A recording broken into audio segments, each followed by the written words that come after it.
అదేవిధంగా నా ఎడం వైపున నా తమ్ముడు ఉన్నాడు.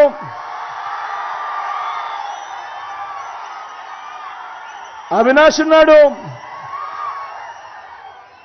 యువకుడు, ఉత్సాహవంతుడు, మంచి చేసే మనసుంది. చాలా తక్కువ మంది ఇంత మంచి మనసుతో కూడా ఉంటారు. మీ చల్లని దీవెనలు, ఆశీస్సులు నా తమ్ముడిపై ఉంచవలసిందిగా సవినయంగా ప్రార్థిస్తా ఉన్నా.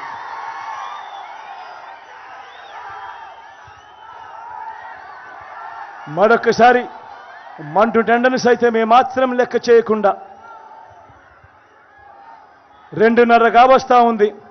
అయినా కూడా మీ చిక్కటి చిరునవ్వుల్లో ఎక్కడా తేడా లేకుండా ప్రేమానురాగాలు చూపిస్తా ఉన్నందుకు పేరు పేరున ప్రతి ఒక్కరికి హృదయపూర్వకంగా కృతజ్ఞత తెలుపుకుంటూ సెలవు తీసుకుంటా ఉన్నాడు మీ బిడ్డ.